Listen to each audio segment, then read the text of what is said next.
What is up, guys? Welcome back to another video, and this is kind of an interesting project I want to do. Would I do this with other studios? Would I even specify this if I did this with Marvel or DC? Maybe. I took this idea from Dan Murrell, and it's kind of this Flashpoint project. And what I mean Flashpoint, obviously, coining the name from the Flashpoint comic. We already know how it goes. Flash goes back in time, but also changes a bunch of things in the universe. So this is kind of like if I had that ability, if I went back in time to, let's just say, 2020, with hindsight, how would I change a lot of things the Disney company would have done? Because, there's a lot of things I think, because as of late, Disney has just been suffering. A lot of their movies have been bombing. Like, so far this year, the only successful movie they legit have had is Guardians of the Galaxy Volume 3.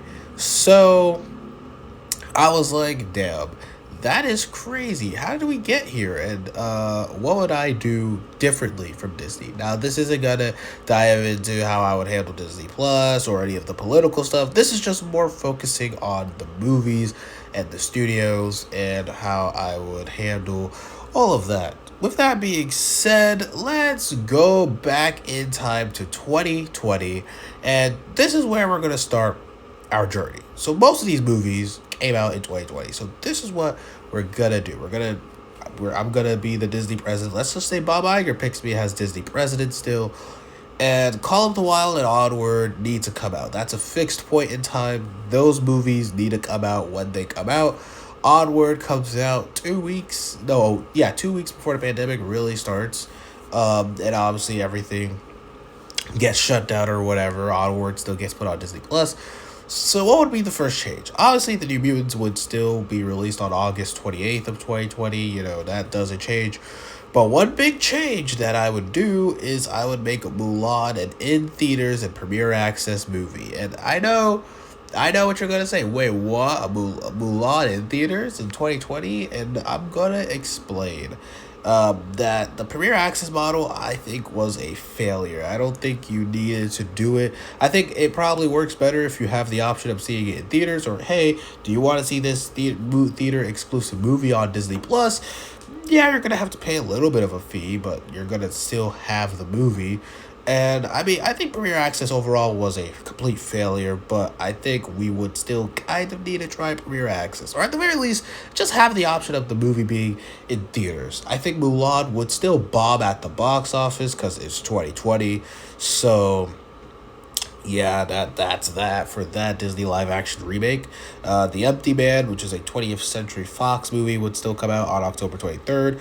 And here's another big change that I would do. Instead of sending Soul straight to Disney Plus, I would actually make Soul an in-theater and Disney Plus premiere access movie. The reason why is that you have The Croods: A New Age, which did very well during the pandemic. And so I think Soul could have that same level of a performance like The Croods, where it keeps grossing its money, and it keeps grossing and grossing and grossing a lot, and it keeps building and building and building, but also people have the option of seeing it on Premiere Access. Of course, we're still going to keep the model that after like 3 months, I think, those titles just become regular Disney Plus titles. But that's the first big change I would do. I would make Mulan and Soul premiere access movies while also having them be theatrical movies. This is important for Pixar. Disney also has their big upfront in 2020, and I'm gonna specify these at the end also, but I would make Marvel do only, let's say, 2 shows a year for the 2021 to 2022 period. Obviously, I would cut it to 1 show a year, but I would let Marvel only do 2 shows a year. I'm not going to let them do like 4 to 5 shows in 1 year. I think that's too much. Just tell Marvel, I'm like, hey, if you have 2 ideas for shows that you could do at least a couple years, then you could do it. Pixar. After the success of Spider-Man Into the Spider-Verse, I would say that Pixar Disney Animation should switch up their animation style, their art style, their animation. I would say, hey, Disney Animation, Pixar, switch it up a little bit. Don't be doing the same old, same old. I would want the Pixar creatives to kind of have more unique ideas for movies, but also stuff that isn't like too niche. But obviously, all these movies are still going to come out. But yeah, I mean, nothing much happens in 2020. I think the real change is in 2021. And this is where a lot of these movies are going to start to move around. If I was the Disney film president, Raya the Last Dragon would still hit theaters March 5th of 2021, theaters premiere access.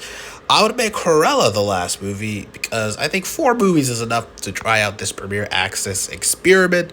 I think the premiere access experiment will not do that well. I think Raya would still bomb, and I think Cruella would do okay. I think they would still do the same, but I think Cruella, the reason I moved it to April is because, as you see, I do not like a lot of these Disney live action whatever, you know. I mean, Cruella is not a remake of 101 Dalmatians, but you kind of catch my drift a little bit of these, like, oh, we're remaking this animated movie.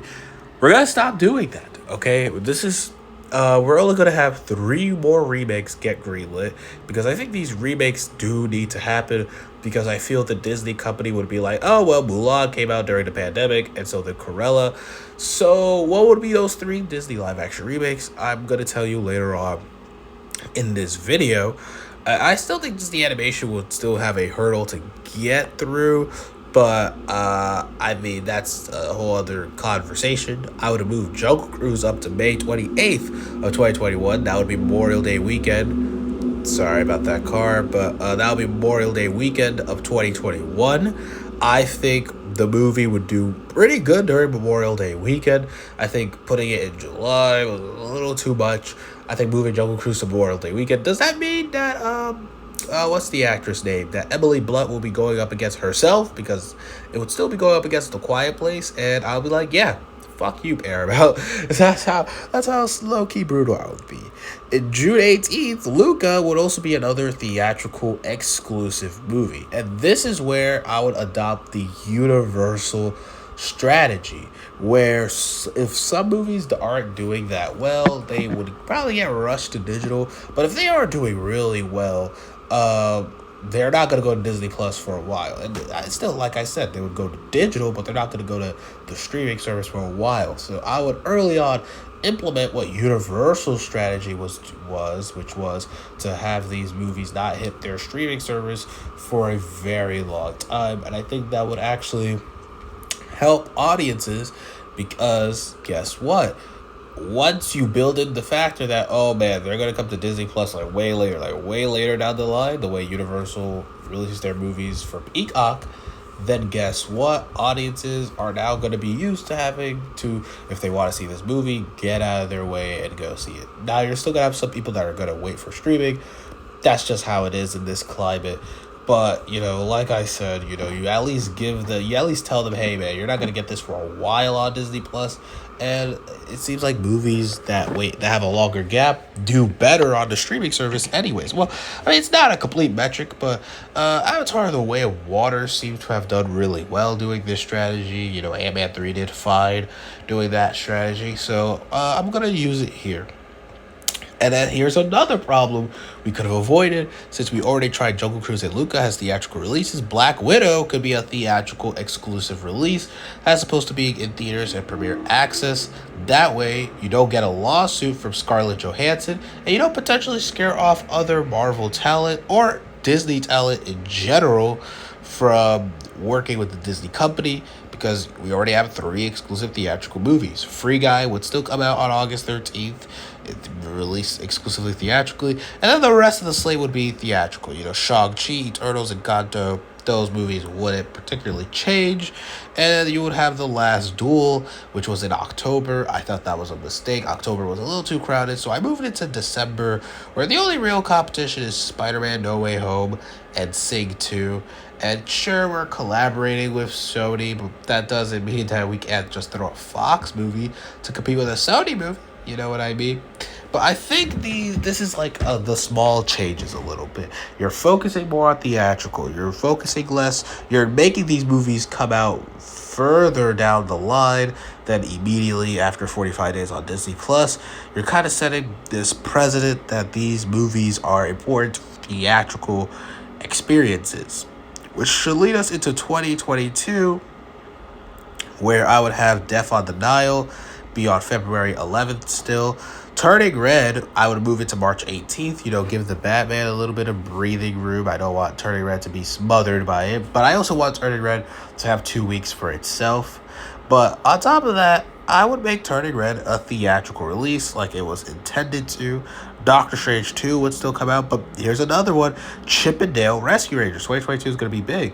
When you look back, Disney did not release a lot of theatrical movies last year, and I think that was a big mistake by the company. I think some of these movies that they've had for Disney Plus, I mean, sure, Disenchanted, maybe stuff like that could stay on the platform as a Disney Plus exclusive, but I think some of these deserve a theatrical release, and I think Chip and Dale Rescue Rangers is actually one of those movies that deserved a theatrical release. It's smaller budgeted, and not only that, but you would probably get more from the movie being released in theaters anyways, as opposed to for it to just get dropped on streaming and then just be forgotten in your catalog of movies anyways. Plus, Chip and Dale Rescue Rangers was trending for the time that it came out, so it kind of showed that it was and plus it's a good quality movie.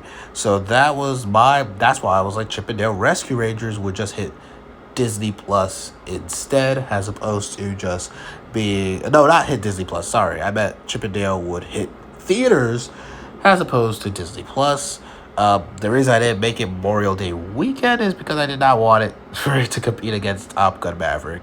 You would still have Lightyear and Thor Love and Thunder come out, but I think another movie that was a high quality movie that should have been in theaters as opposed to streaming was Prey. I think Prey was a very strong movie that could have really helped boosted Disney at the box office. I think not only this is another cheaper movie to send its theaters, but Prey was highly praised.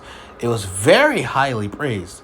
And especially in August, this month was pretty dry. There was really nothing out in August for the exception of Dragon Ball Superhero and Beast, but I mean those movies weren't really that big. Dragon Ball Superhero was big for the type of movie it was, but obviously Beast wasn't really a big hit. So I think August would have benefited a lot from having a movie like Prey in theaters. You would still have Barbarian come out. That ended up being a huge hit. But here's another movie that was sent to streaming that could have did really well in theaters, and that was Hocus Pocus 2.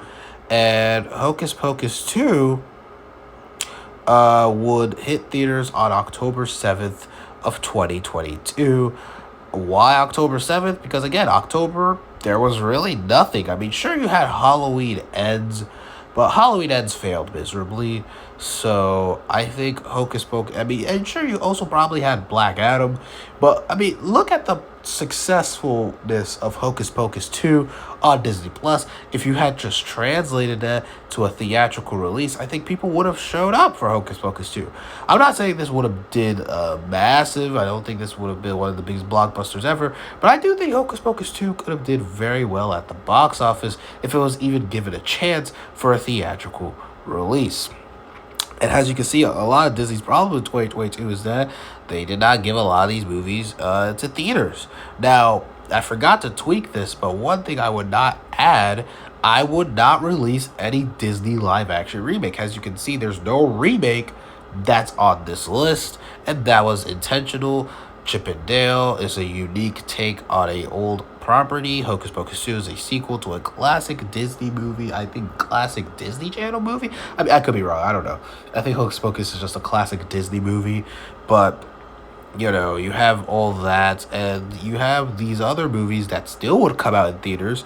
And, look at this. Look at it. You had Turning Red, Chip and Dale Rescue Rangers, Prey, and Hocus Pocus 2. Those are 4 movies that could have went to theaters, but were sent straight to Disney Plus or Hulu, and I think that was just the wrong move that Disney was making. They were overvaluing streaming. And I forgot to mention that with the streaming services, I would start to slim it down to each division would have one big show for Disney Plus a year, so that you won't be oversaturating the market with several Marvel and Star Wars shows. That way, when you do get a Marvel and a Star Wars show a year, it's a big event on the platform. It's an event that people cannot miss, as opposed to the 6th or 7th Marvel show that's on Disney Plus.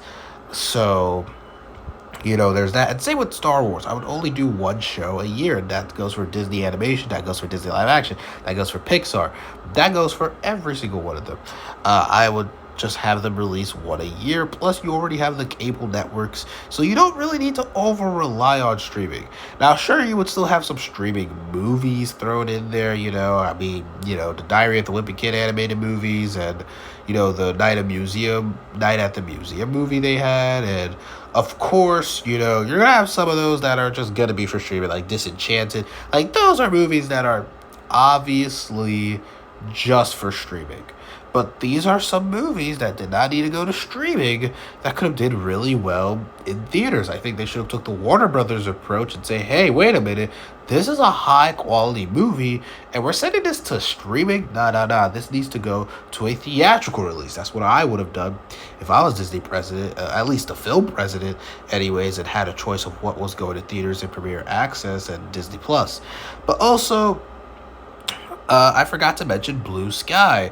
Blue Sky shuts down in 2021, but they never got to complete Nimona. Well, there's a reason why this is a Flashpoint story, because Nimona would happen. I would keep Blue Sky around. I would let Blue Sky, who was already 75% done with Nimona, I would let them I would shut down Blue Sky still, because I think you don't really need the third animation studio. I mean, it sucks. I would have most of the workers, if I can, go work for Disney Animation, and some for Pixar. But yeah, I wouldn't make everybody kind of lose their job. But you don't really need a third animation studio, especially a third animation studio that is not bringing in the big bucks like Disney and Pixar. Although, is Disney Animation and Pixar bringing the big bucks right now? But this is a Flashpoint story, so I think Pixar would do better at the box office. And also, I would have Lightyear be a more fun Pixar movie. I would not have it be trying to be this deeper emotional movie. I would try to have Lightyear to be this more upbeat, just a Buzz Lightyear movie. What we actually came to see, not this more serious take on Lightyear, which just didn't work.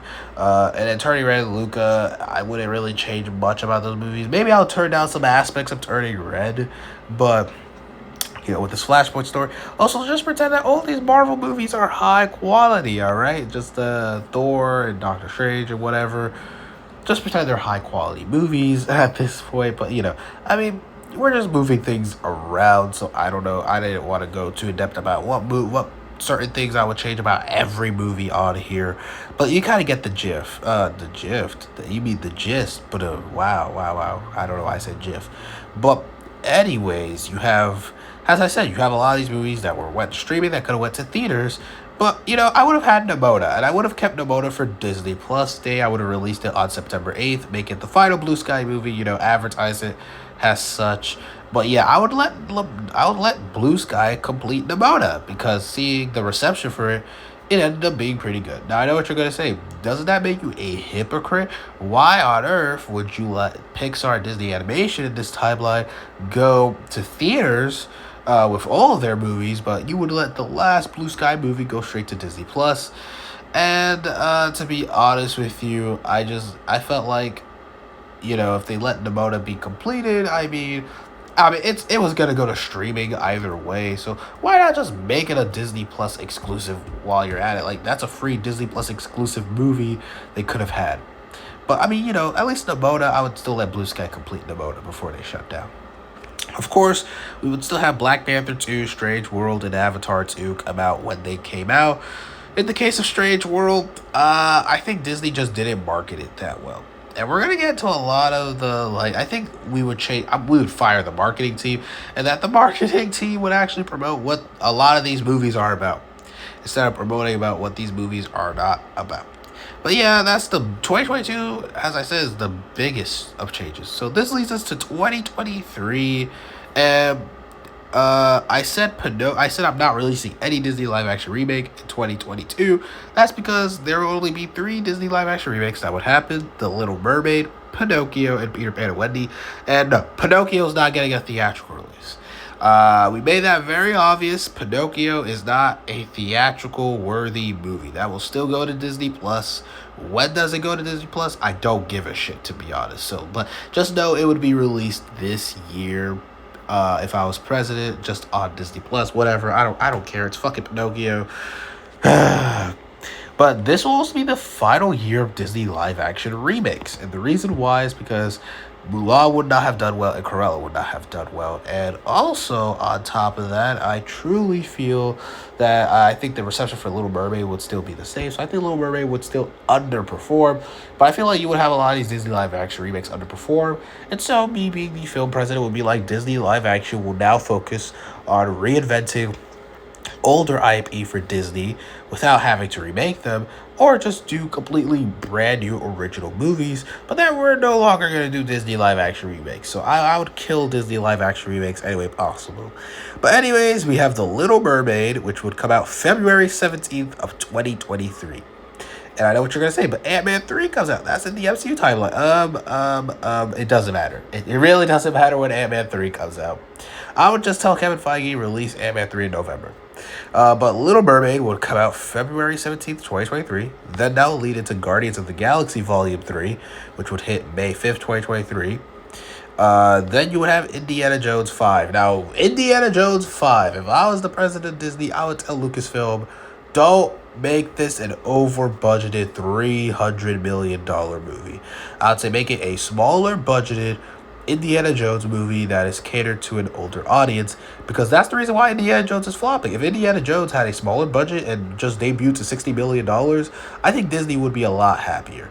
But this movie debuted to $60 million while having a $300 million budget, and we already talked about this in our Summer of Flops video, that clearly budgets are becoming a huge issue at Hollywood, that a lot of these are just $200 million budgeted movies, and they don't need to be that. And I would go for Pixar and Disney Animation. I would say, hey, you don't need these to be so overly goddamn budgeted.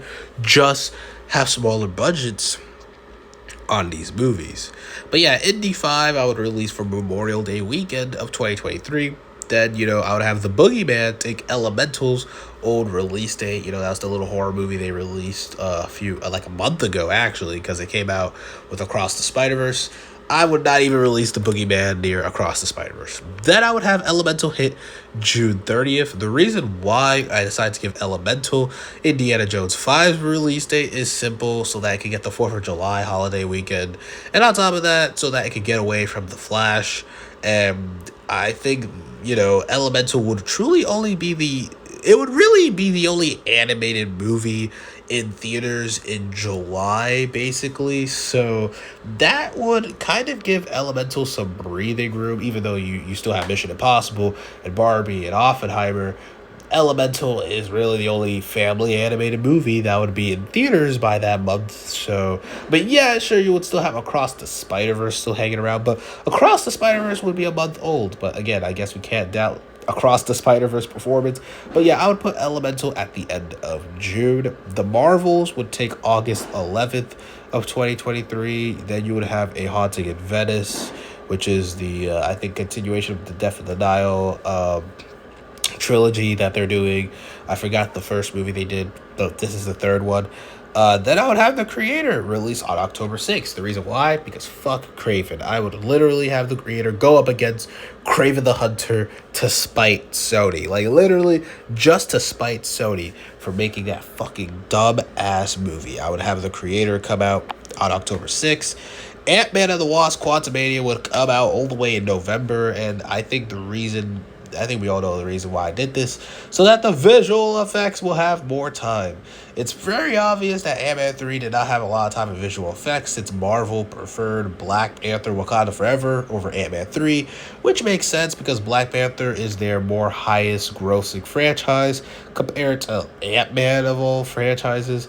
But I would give Ant-Man more time in the visual effects zone. And I think the Marvels would be ready by August. I mean, it was supposed to come out in July, but I think August the Marvels will be fine. And so I would say, hey, Ant-Man 3 could come out on November 10th of 2023. That could be the final Marvel movie of the year. I mean, I don't think it's going to save the quality of the movie. I think the quality of the movie will still be shit. But hey, maybe because of the writer's strike, they might not be able to tweak the ending. And so we might keep the original ending of Ant-Man and the Wasp being stuck in the quantum realm, having lasting stakes in the MCU. But that's neither here or there. And then finally, I would have Wish come out on November 22nd, 2023, typical Disney animation Thanksgiving movie. And then Peter Pan and Wendy. The reason why I made that a theatrical release is that, honestly, if it had more time, a higher budget, and better writing, Peter Pan and Wendy could have been one of the better Disney live-action remakes. But as I said, I think these will be the last 3 Disney live-action remakes that I would make. Now, am I saying all of these changes would save some of these movies from being flops or would help Disney? I think some of these moves would help Disney. I think some of these moves would actually help some of the movies that Disney is releasing. I think some of them would do better. Like, for example, I think the Pixar movies would do way better if you had just conditioned audiences to treat Pixar still has that high quality level animation studio that still releases stuff theatrically. I still do think they would need to change and shake things up. I think Disney animation would still be respected. I think Marvel, if the quality was still good, which is why I said I was going to limit the amount of Disney Plus shows they do so they can focus on the quality of their movies, then, I think that would work out really well for Marvel. I don't think people will be that burnt on the brand. And I actually made more of a list. So what would be the future? Because I'm not going to do what I'll do in 2024, 2025, and whatever. Because I think really the pivotal moves need to happen in 2021 and 2022. And this is what I said. I said Disney should have 3 to 4 Fox movies a year. They're already kind of doing that anyways. But they would also have less Marvel content come out so that Marvel could focus on making higher quality Marvel movies. Because that's really what holds the brand at the end of the day. Not the Disney Plus shows, but the movies that come out. I would obviously shake up Pixar, so I would not have Pete Docter be the head anymore, but I would have somebody from actually outside of the Disney and Pixar bubble come in and be the head of Pixar. And the reason why is that I think Pixar just needs that outside perspective, and they need a risk taker that's willing to move the Pixar brand to what it's just been, stationally is not a word, but you know what I mean. It's just been very static. So I would need a head of Pixar that's willing to shake up the brand the same way that the people over at Sony Pictures Animation and DreamWorks are willing to shake up their animation studios. That doesn't mean that every Pixar movie is going to be a hit or is going to be a Spider-Verse level animated movie, but I do think if they're being unique and different with their movies, that more audiences would be like, oh, this is very different from Pixar. Let me actually check it out. And same for Disney animation. Maybe not as drastic as Pixar, to be honest, because, Disney animation still has a reputation. But I would say Disney animation would kind of shake it up every once in a while. But it's clear that fairy tales are their bag. So I think they should stick to fairy tales and musicals, which is why I would just keep Lin-Manuel Miranda as the head of Disney Animation. I know that's a very hot take. I understand he made a very shitty Disney live action stuff, but listen, if Lin-Manuel Miranda is kind of just a head creative, it would be like the James Gunn, Peter Safran situation over at Disney Animation, where I would have Lin-Manuel Miranda and then a executive that has been experienced in animated movies before, and you just have them and they plan out the next few Disney animation movies. I think that would be fun. As for Lucasfilm, I don't even know. I don't know. I think Lucasfilm needs a DC level shakeup. I think Lucasfilm just desperately needed that. That's why I said they should not have so many Star Wars shows in 1 year. That's why I said that they just need a shakeup. I don't know what's going on over there. I don't even know what would really fix it realistically. Maybe just Kathleen Kennedy needs to go, and you have somebody over at Lucasfilm that not only knows what to do with the Star Wars property, although that would be probably the highest priority for Disney, but also treats the other properties like Indiana Jones and Willow and some of the other stuff Lucasfilm has with more respect than I think what Kathleen Kennedy has done, because somehow Kathleen Kennedy has butchered every single property that Lucasfilm has owned. Every single one of them. She somehow found a way to butcher it, which is insane. So I would not have her really continue. And as for Disney live action, as I said, no more Disney live action remakes and focus on new original movies and reinvent older properties in new unique ways, like maybe reinvent Herbie into something brand new. They're bringing back Tron. That could work, bringing back Hocus Pocus and reinventing it for a modern audience clearly worked, but they didn't send it to Disney Plus. We could have more Chip and Dale movies. You know what I mean? I think Disney live action has the potential to do more unique, original ideas, and they are. They even have Haunted Mansion, which, I mean, the market is just not doing it justice, but, it might look a little interesting. I think they should lean more into those type of movies than live action remakes, because it's clear live action remakes are just not the big money makers they used to be anymore, so there's not really a true reason to even invest in them anymore. And the sheer volume of Disney live action remakes Disney is making, thinking that they're still the big money makers that they are, is just stupid. Like, why are you making so many of them? Don't make Moana, please. So, yeah, basically, if The Rock came begging to me, let's do a Moana live action remake, I'll tell him no. Get the fuck out of my office. Well, I wouldn't say that to The Rock, but I would just tell him I'm not doing a Moana live action remake, but I can make you star in a live action property or whatever. I think Disney live action needs to just kind of go back to what they were doing in the early 2000s. Maybe not that much. Maybe don't make so much shitty kiddie movies, but just kind of reinvent. Stop relying on remakes so fucking much. Like, goddamn, just do something unique and original.